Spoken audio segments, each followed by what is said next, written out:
Yeah, first of all, I'd like to give a special thanks, kind of from UGA to the Southeastern Conference. As a person that played in this conference and coached in this league for a while, the SEC Commissioner, Greg Sankey, he does a great job. Truly is an honor to represent the Eastern Division in this game. For us going into the second season, our goal was to take the next step as an organization and improve across the entire program. I don't think you can speed up the relationship process or the learning process. It takes time, and I'll be honest with you, I think we learned a lot of lessons our first season, a lot about our players, and I think they learned a lot about us. I don't think we're playing in this game if we don't learn the lessons we learned last year. But those lessons, there are not a lot of ways to get to the top in sports. Those are the lessons that we learned. It takes what it takes to get to the top of your division, and you've got to believe that, and you've got to believe in the process it takes to get there. So we've taken a comprehensive approach to building our program, hopefully building it the right way through recruiting and developing kids the right way on and off the field. I'm excited to have earned the right to be here. I'm excited for our seniors, and I'm excited about this game tomorrow. It's a big testament to our seniors. I think they've done a tremendous job leading this team and this program back to where it belongs, and they get an opportunity to go out tomorrow and compete on what I consider to be the biggest stage in college football, and I'm excited for that opportunity. Okay, thank you, Coach. If you have a question, please raise your hand. We have microphones. Hannah and Kristen will get the microphone to you. Please give your name and affiliation. We're going to start over here to our left, Coach, on the front row. Murray Pooh, Bulldog Illustrated. Kirby, you're many times coaching with Alabama in this game, and you think it's been beneficial to you as a first-time head coach in this game as far as preparation, logistics, and stuff like that?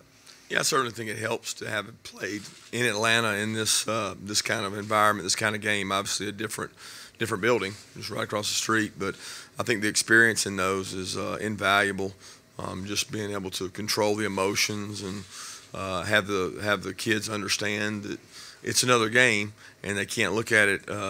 It's much more than that, because a lot of times guys lose composure and don't make good decisions. And obviously it's a really important game, and I wouldn't diminish the importance of it. I just think that you got to have a process, you got to have a routine that you go through, and we certainly have a routine that we go through, and the kids are able to follow that and count on that. Coach, we'll go on the center aisle, 3 rows back. Coach, Bill Bender, Sporting News. You mentioned you can't speed up the process, but where did you see the most growth in your second season with this program and building what you hope to build at Georgia? I'd probably start with the practice habits going from last year to this year. It's I think there's a certain standard, and there's certain, I don't know that the right word's pain threshold, but endurance threshold that you can handle certain amounts of practice throughout the season. And I think that the kids embraced that more this year, and they understood the importance of the way we practiced, and they bought into that, and it really helped as far as stamina, the conditioning of the off-season program, and doing it the right way throughout the year, and doing it more consistent without the highs and the lows, and giving a good approach to each week during the season. And I thought our seniors did a great job carrying that message forward. Okay, other questions? Raise your hand. We'll get a microphone to you.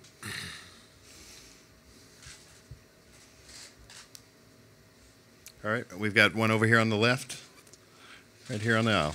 Ivan. Hey, Ivan Mazel, ESPN. Kirby, how much have you been in this building before today? And I don't know if you've walked out on the field yet. Is it easy to block out that sense of wonder of what it looks like, when you got a game to coach? How do you do that? It's really easy for me, but it's not my concern. I'm not worried about myself. It's the players, it's the young men who haven't been in a venue like this. I think playing in the Georgia Dome certainly helped last year to open in that place, but this obviously is a step above that. But yeah, this is my first time. I mean, I actually, walking in here, I just missed a call from Dan Quinn, so I was hoping he was going to give me some pointers on how to play well in here. But this is our first time being in it. I know it'd be the same way really with Auburn. So, even a lot of our high school kids, a lot of times they played in the Georgia Dome, so it wasn't as much of a wow factor. They're really good programs, but that's not the case in this scenario. So it's going to be beneficial to get to walk through and get to go out there and get all that out of the way.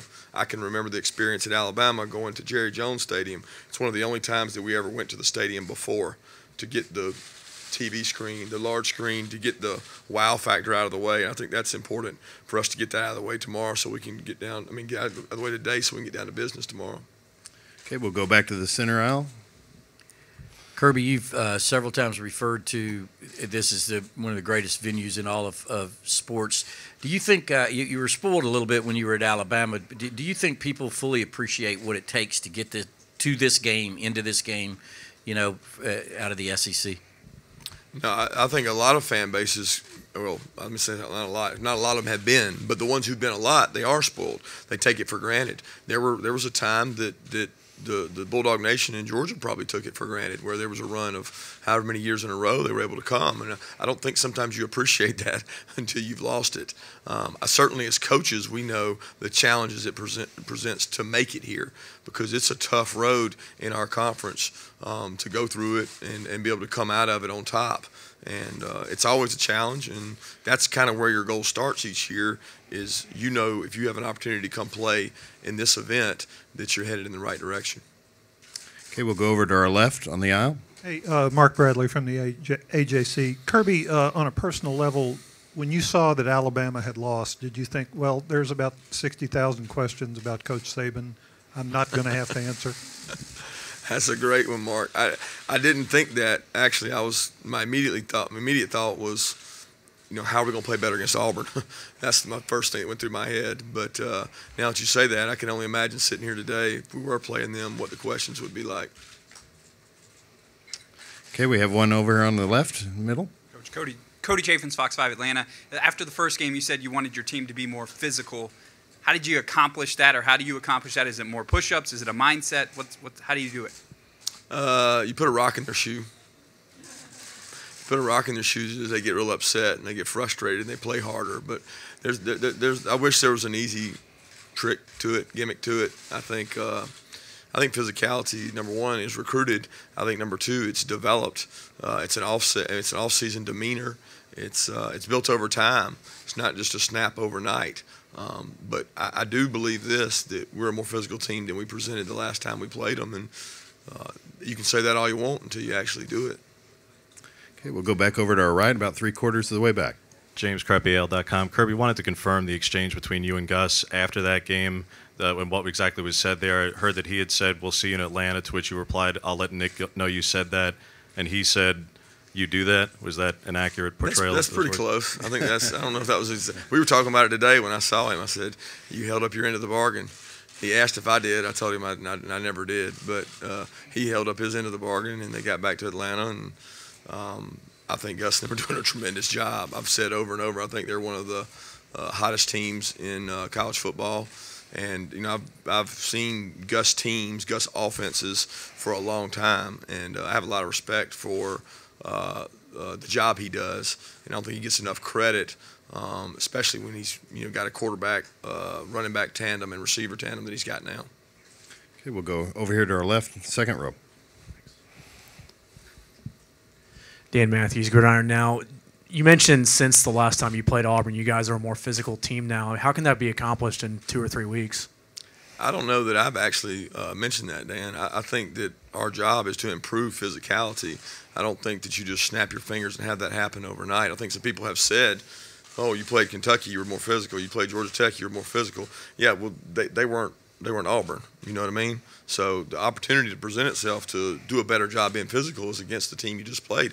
There's no better chance than to go back out against the team you played against and have an opportunity. Not many people get that second opportunity.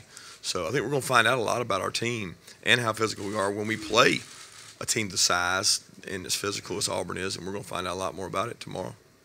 Coach will go straight ahead of me in the back of the room. Greg Collier, Action Sports and News. Kirby, do you see this playing the same team twice as a benefit to the program? I think everybody begs to ask that question. I don't think it has a a great benefit or an advantage to anybody. I mean, we know a lot about each other. We play each other every year. There's a lot of knowledge between the two. I think our players are familiar with their players and vice versa. We were just talking about it over the luncheon. I think the unique aspect is, like Gus said, that it's within 4 weeks of each other. That's the part that's unique.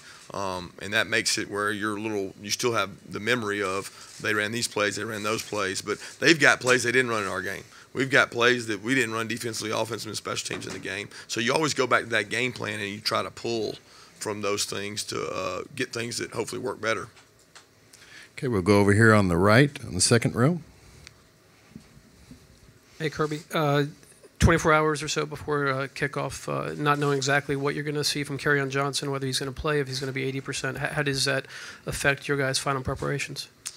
You know, I don't think you let it. I think if you I've made a big effort to not let that be the focal point, because they have a physical offensive line. They've got a really good quarterback. They've got speed at wideout. They've got other running backs, and they've got receivers who they use like running backs. So they're going to find a way. Gus has always found a way to run the ball some kind of way. That stuff with Kerryon is beyond our control. It's not something that we can control, and we really focus on the things that we can control, like what is our mindset, what is our demeanor, what is our execution level, how are we going to play certain formations, how are we going to play on special teams. Those are things we control. So I don't think that we can let Kerryon's situation dictate to us how we prepare. Okay, if you have additional questions, please raise your hand. We've got another one, actually a couple over here on the right. We'll start on the aisle. Kirby, you mentioned after the Georgia Tech game that Nick Chubb, the conversations you had with him and how grateful you were that he was able to get some sleep now, because this is why he and the other seniors came back this season. What were the conversations like as it pertained to games after that, the goals they had to play in games like this? Really the overall conversation with him, and the point of that comment was that was one of his sticking points to see him come back, was just what he went through the end of the Tech game last year. But I think obviously the goals of the seniors was more than to come back and beat Georgia Tech. You know, they wanted to put Georgia in its rightful place. They wanted to do it the right way. And to this far, they've done a good job of buying in and doing what we've asked them to do. And I'm just excited to see them have success. I want them to have the success they deserve tomorrow. And that doesn't come without a price. That doesn't come without a tremendous effort. That doesn't come without a championship effort, because we're playing a really good football team. Okay, we'll go in the middle section near the back. James Crepey with AL.com. Kirby, you mentioned carry-on status again, but what have you seen from their other running backs, not from a running standpoint, but as pass blockers? Because other than Kerryon or Petway, almost none of them have reps in a meaningful spot as a pass blocker. And when you see either a Cam Martin or a Malik Miller or Devin Barrett potentially back there, without giving away too much of your game plan, how does that impact your thinking when you see someone who hasn't been in that spot as a pass blocker? Yeah, I expect to see Kerryon back there, to be honest with you. That's what we've prepared for, and they've got other guys that block. I mean, Gus has had this situation in the years I've gone against him multiple times where they might not have had a feature back. They use other players. They got Chandler Cox. They got good football players. So they'll have somebody back there that can protect if it's not Kerryon, but I fully expect it to be him. Coach, we'll go second row over to our right. Hey, Kirby, Anthony Dasher, UJSports.com. Just wondering if you had an update on Christian Payne and whether or not he will be available for the game tomorrow afternoon. Still not sure. It'll probably be a game time decision, and we'll know more as the day goes on today. Okay, other questions, raise your hand. We'll get a microphone to you. Got one here in the front row. Kirby, you talked about how walking through the stadium before the game kind of helped get rid of the wow factor. Is there anything else during the week that you do to prepare for a venue like this? No, not really. It's really not walking through the day of the game. It's today. So we would go in there today and kind of get that out of the way and get them a chance to see the venue. Most of our kids have been to most of the venues we play in. We see every other year. But this year it's different in this circumstance, and we're allowed to have this walkthrough, so we thought it was really beneficial to do it. As far as the week, preparation for myself, for the team, not a lot different. I mean, the intensity is different. What's on the line certainly different, but the preparation is very consistent.